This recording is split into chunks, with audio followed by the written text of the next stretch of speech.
Bonjour, Tim, ça va? Alors, chers téléspectateurs, j'espère que vous allez bien ce matin. C'est mon souhait. En tout cas, portez-vous bien. Alors, aujourd'hui, Tim, nous allons vous parler de la Journée mondiale de la sécurité et de la santé au travail. Voilà, c'est parti. Anticiper, se préparer et répondre aux crises. Investir maintenant dans les systèmes de sécurité et santé au travail résiliés. Depuis qu'elle s'est transformée en crise mondiale début 2020, la pandémie de Covid-19 a eu profonde percussion partout dans le monde. Elle a touché presque tous les aspects du monde du travail, avec le risque de transmission du virus sur les lieux de travail et l'émergence de risques pour la sécurité et la santé au travail, résultant des mesures prises pour limiter la propagation du virus. L'adoption des nouvelles modalités de travail, telles que le recours généralisé au travail, offre de nombreuses possibilités aux travailleurs, mais s'accompagne aussi de risques potentiels en matière de STT, notamment des risques psychosociaux et en particulier des violences. Le rapport publié à l'occasion de cette journée analyse de quelle manière la crise actuelle démontre l'importance de renforcer les systèmes de SST, notamment les services de santé au travail, au niveau national et dans les entreprises. L'Organisation internationale du travail saisira cette occasion pour accroître la sensibilisation et encourager le dialogue sur l'importance de créer des systèmes de SST résilients et d'investir dans ceux-ci en s'inspirant d'initiatives régionales et nationales déjà menées pour limiter et prévenir la propagation du Covid-19 sur les lieux du travail. Célébrer le 28 avril la Journée mondiale de la sécurité et de la santé au travail promeut la prévention des accidents et maladies professionnelles dans le monde entier. Le 28 avril marque également la Journée internationale des commémorations des travailleuses et des travailleurs morts ou blessés au travail célébrée à l'échelle mondiale depuis 1996 à l'initiative du mouvement syndical. En 2003, le mouvement syndical a invité l'Organisation internationale du travail (OIT) à prendre part à la campagne du 28 avril. En reconnaissant le 28 avril comme une journée de commémoration et de célébration. Nous honorons les travailleurs blessés et décédés tout en célébrant les possibilités de prévention et de réduction des cas des blessures et de décès. Depuis 2003, l'OIT commémore la Journée mondiale de la sécurité et de la santé au travail le 28 avril en s'appuyant sur ses atouts traditionnels, à savoir les tripartismes, gouvernement, employeurs, travailleurs, travailleuses et le dialogue social. Le 28 avril offre donc l'occasion d'attirer l'attention de l'opinion internationale sur les questions de sécurité et de santé professionnelle parmi les syndicats, les organisations patronales et représentants du gouvernement. L'OIT reconnaît la responsabilité partagée des principales parties prenantes et elle les encourage à promouvoir une culture préventive de sécurité et de santé afin de s'acquitter de leurs obligations et de leurs responsabilités en matière de prévention des décès,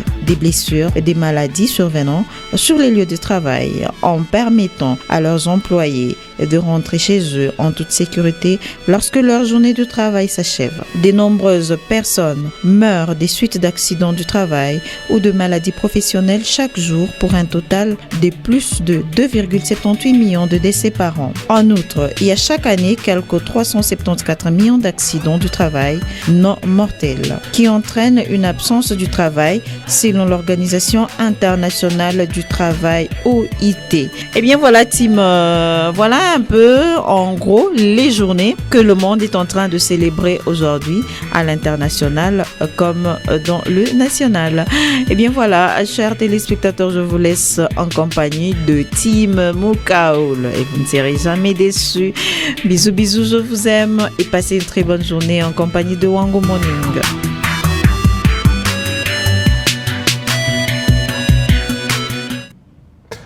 Voilà, Nana Onombe, merci beaucoup pour cette présentation, jolie présentation en tout cas de cette journée. On connaît déjà comment est-ce que ça a commencé pour qu'on puisse mettre ça aussi sur la liste des célébrations. Alors je vous ai dit que j'allais recevoir Maître Eli ce soir avec lui. Nous allons parler de la santé et la sécurité au travail à l'occasion que cette journée que le monde célèbre aujourd'hui. Mais avant que je puisse bien l'accueillir, pour qu'on puisse bien en parler, il y a un autre maître, c'est Maître Joseph Moulante qui a eu aussi à donner donner quand même un point de vue par rapport à cette journée, la sécurité et la santé au travail. Ça, c'est de la volonté du législateur, parce que vous savez déjà que les gens qui font un travail X, à un moment donné, ils sont exposés à des risques multiples que je ne sais pas énumérer devant votre caméra. Mais la loi a prévu à ce qu'il y ait cette prévoyance sociale tout en mettant même une institution appropriée pour ça, ayant pour mission de pouvoir examiner, vérifier les conditions sécuritaires lorsqu'on est en train d'exercer un travail bien déterminé. Et lorsque ces conditions ne sont pas d'observation, la loi a établi un bon nombre de sanctions parce que la personne qui vient travailler ne doit pas s'exposer. Il faudra qu'elle soit sous la sécurité, sous protection des institutions de la République. Alors il est recommandé à toutes les entreprises de pouvoir examiner tous ces paramètres sécuritaires afin de sécuriser la population, et ça relève de la sécurité sociale. Ici, il n'est pas question de doiter telle ou telle autre entreprise, mais d'une manière générale, ce que vous devez retenir, que la loi est organisée. Il y a même les missions de contrôle qui descendent dans chaque entreprise pour vérifier au regard de notre législation si ces conditions-là sont respectées. Lorsque les conditions ne sont pas respectées, le responsable de la sécurité sociale a l'obligation de pouvoir, n'est-ce pas, prendre tous les mécanismes qui s'imposent pour pouvoir remédier cet état des choses. Mais lorsqu'un travail estime que ces conditions sécuritaires ne sont pas observées, il a l'obligation d'en parler soit avec la représentation syndicale, soit il parle directement avec son employeur. Si ça ne tient pas, il peut même saisir l'inspection du travail pour essayer de poser son problème, parce qu'on ne peut pas venir chercher la vie à travers le travail en même instant s'exposer.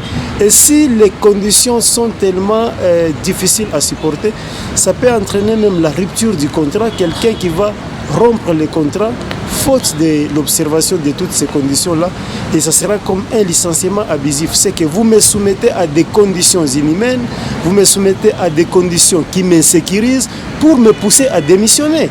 Alors on peut dire que ça, c'est vraiment des conditions préétablies pour un licenciement voilé, et le travailleur qui est victime de cet état des choses pourra servir les instances compétentes, notamment l'inspection du travail.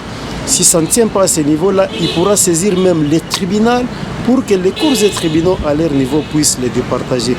Et donc qu'il n'y ait pas d'inquiétude, la législation sociale a déjà pris la question en général. Voilà, c'était là Maître Joseph Mouland, qui d'ailleurs nous sommes en train de dire merci, qui a accepté de parler comme ça devant notre caméra, ce qui n'est pas vraiment aisé, surtout les avocats, ce n'est pas facile.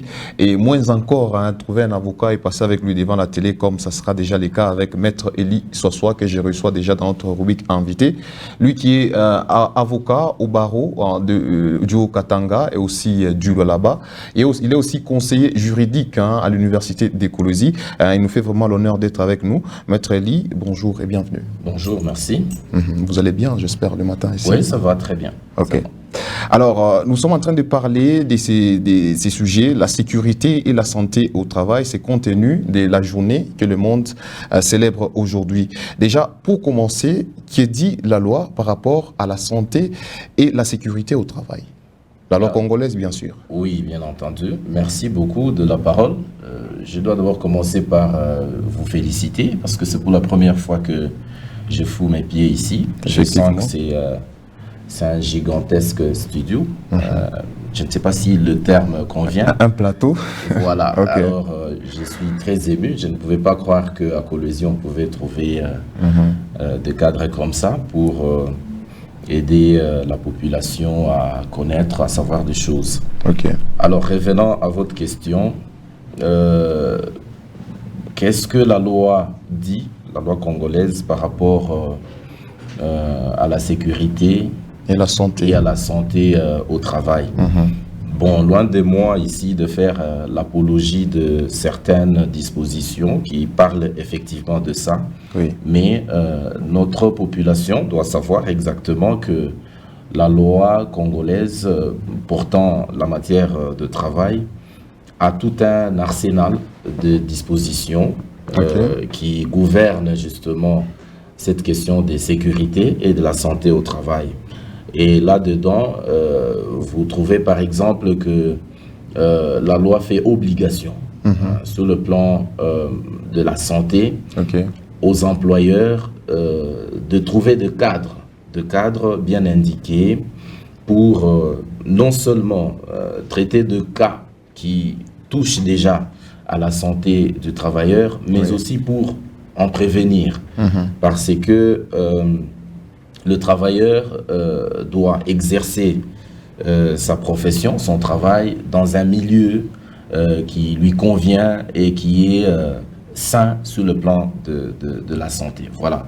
Si je dois me résumer par rapport à votre première question, ça veut dire que la loi oblige d'ailleurs aux employeurs de veiller à la santé et à la sécurité de travailleurs.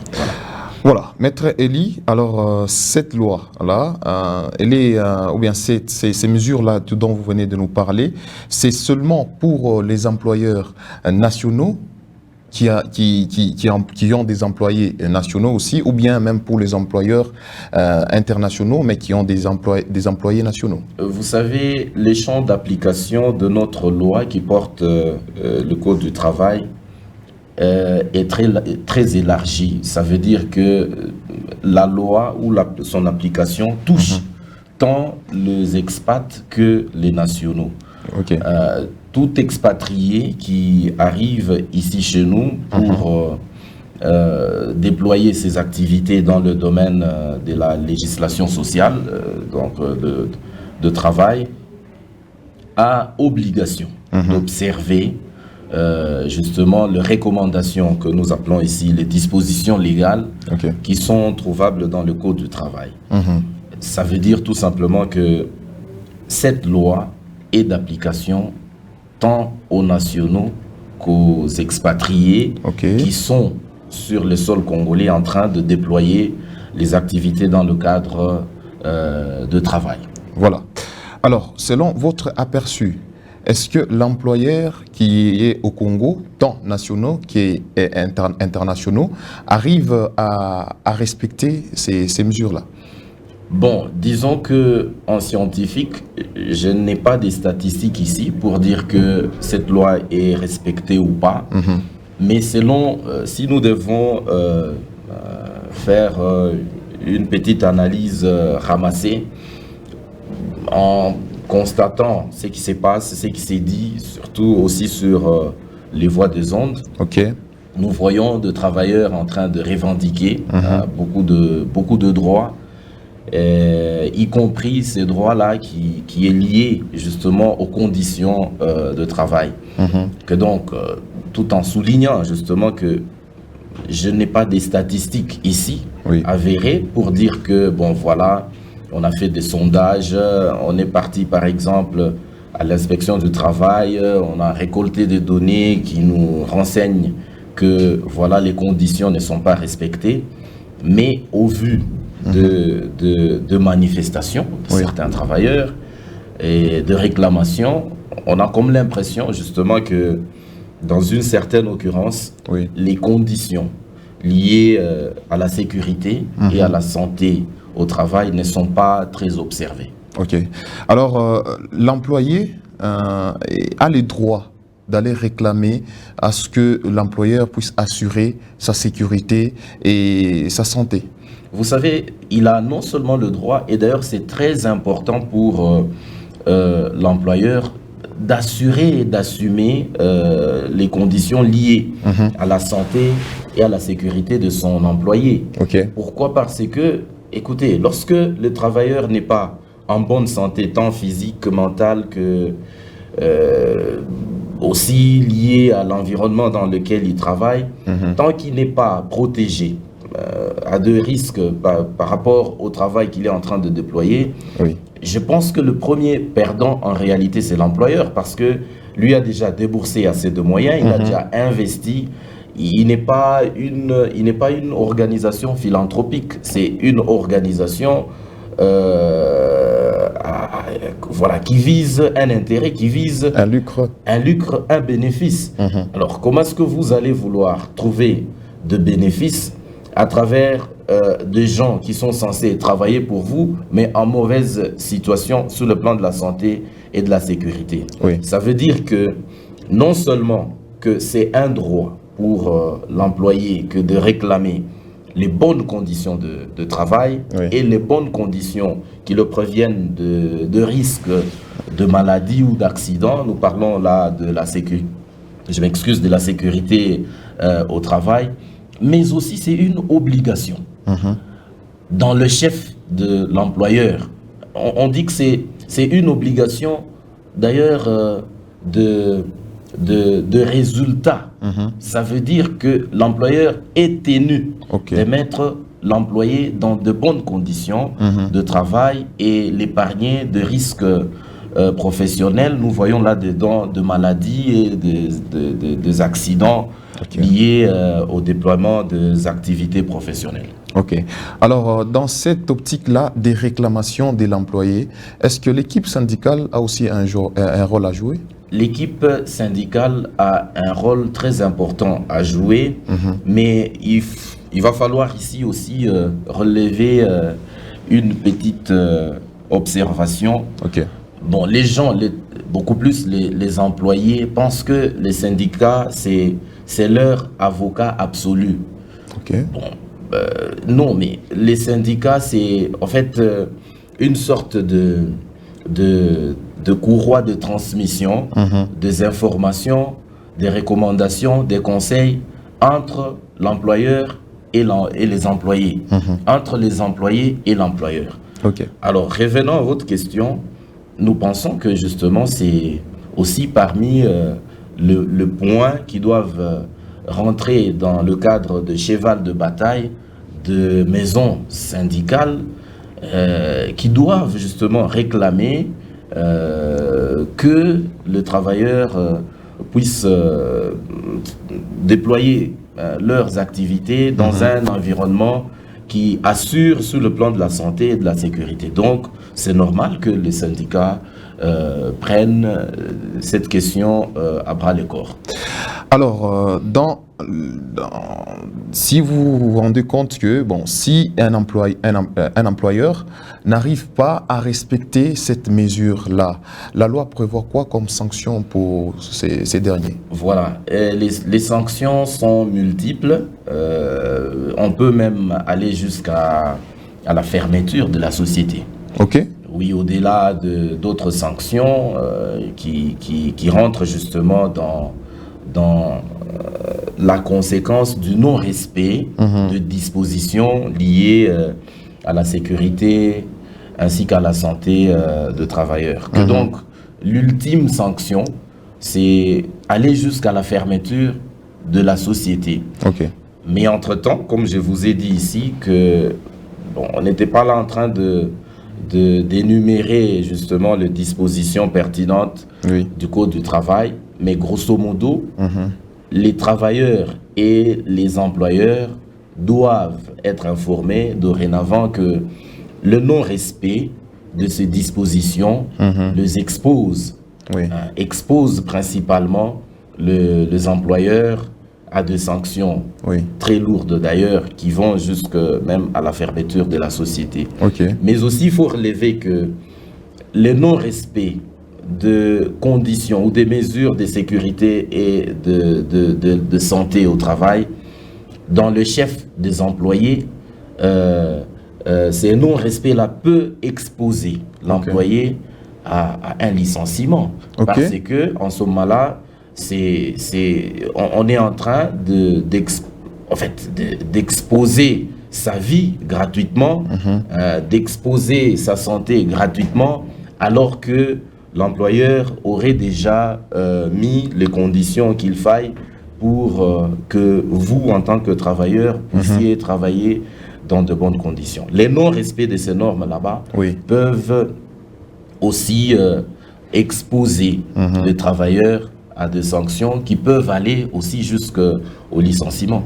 Voilà, Maître Eli Sossoa, voilà, très chers téléspectateurs, je vous rappelle déjà que c'est Maître Eli Sossoa qui est avocat au barreau du Haut-Katanga ainsi que du Lualaba. Il est aussi conseiller juridique à l'Université d'écologie qui nous fait vraiment l'honneur d'être avec nous pour parler de la santé et la sécurité au travail. Alors, il y a déjà beaucoup de messages qui me parviennent comme ça, Maître. Est-ce que vous permettez à ce que je lise quand même deux préoccupations des téléspectateurs? Voilà, il y a celui-ci qui nous dit « Bonjour ma chaîne, c'est Joseph Yav, je travaille voilà, dans une entreprise de la place. Les Chinois ne respectent rien sauf vous exploiter. Dans la province, il n'y a pas l'inspection du travail. » Voilà, il demande autrement, qu'est-ce qu'il faut faire dans ces cas-là? Bon, c'est ce que j'ai dit. Lorsqu'on dit, je crois que nous ne sommes pas autorisés à citer les gens comme ça et dire que, bon, voilà, tel n'a pas fait ceci, nous devons sanctionner. Je crois que le cadre ici n'est pas très indiqué. Mais le conseil que je peux donner, c'est qu'il n'a qu'à se référer à de professionnels de droit en la matière, les avocats, pour exposer intimement et clairement son problème. En ce moment-là, il aura voilà, de réponses à sa question. Mais de façon générale, nous avons dit ici que lorsque une société ne respecte pas les conditions liées à la santé et à la sécurité au travail, c'est une faute. Mais faudra-t-il le prouver par des éléments probants et en s'adressant justement à des personnes et à des institutions attitrées, à des personnes attitrées et des professionnels. Je venais de citer ici les avocats qui peuvent aider nos amis à exploiter les dossiers et puis l'orienter à qui de droit pour se faire, en fait, pour être réhabilité dans ce droit le plus légitime qui consiste au respect de la santé ainsi que de la sécurité au travail. Donc on ne peut pas applaudir, on ne peut pas dire que c'est bien parce qu'on est tel employeur de telle nationalité ou de telle race. On ne respecte pas les normes liées à la sécurité ainsi qu'à la santé au travail. On ne peut pas applaudir. C'est une faute. C'est une faute, c'est un manquement. Et il y a des organes et de personnes attitrées auprès desquelles il faut s'adresser en vue de trouver des solutions à cela. Voilà. Et il y avait une sous-question. Non, je pense que c'était juste ça. Il y a aussi une deuxième, je vais prendre, c'est la dernière préoccupation. Il dit, c'est M. Patient en train de nous suivre depuis le quartier latin, il dit, nous réclamons cela chaque fois, mais on a comme l'impression que ce sont vous-même, les avocats, qui arrivez à étouffer cette affaire par l'argent qu'on vous donne, par les gens qui nous exploitent. Très bien. Bon, ça c'est vraiment pertinent. Oui, c'est pertinent et ça. En tout cas, M. Patient, ça dénote justement que nous devons peut-être à la prochaine occasion avoir un entretien sur les notions liées à l'avocat, c'est qui, le magistrat, c'est qui, l'inspection du travail, tout ça. Question de recadrer un peu les attributions de tout un chacun. Un avocat, un employeur peut avoir son avocat, ce qui est normal. Un employé peut avoir son avocat, ce qui est aussi normal. Bon, nos amis ont peut-être, je ne sais pas, peut-être que c'est par une petite sorte de manque de connaissances. Il y a des gens qui pensent que lorsqu'il y a un groupe de gens en train de réclamer sur la route, tout ça, voilà, nous sommes dans telles conditions, telle société ne respecte pas les conditions de travail, automatiquement l'avocat doit venir. Non, ça ce n'est pas le rôle de l'avocat. Ce sont les individus, la personne qui est concernée, qui doit aller vers l'avocat, à son cabinet, à son bureau, et dire, bon voilà, j'ai ceci, cela. Et il y a des frais à payer, il y a des conditions, il y a tout ce qu'il faut pour que l'avocat prenne les dossiers et commence à le défendre. Et puis, comme toute personne est libre de se défendre soi-même ou de le faire par l'entremise d'un avocat, l'employeur aussi qu'on a accusé, il est en droit d'avoir son avocat. Alors, et les gens pensent que lorsque on réclame le droit, automatiquement on a raison. On a raison. On doit vérifier tout ça, et en vérifiant, ce n'est pas, vous savez, souvent ce que nous disons sur la rue, à la cité, lorsque nous les calquons au droit, deux fois on n'a pas toujours raison. Et donc c'est normal, l'avocat, c'est faire payer, oui.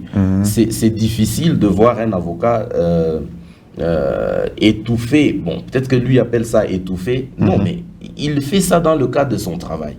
Il fait ça dans le cadre de son travail. Il défend les intérêts de son client, qui peut être le travailleur ou l'employeur. Que donc, aller sur le terrain, de dire que, bon, voilà, il réclame et c'est des avocats qui bloquent en percevant de l'argent. Non, l'avocat ne peut pas percevoir de l'argent tant qu'il n'est pas avocat conseil de la personne qui lui doit cet argent.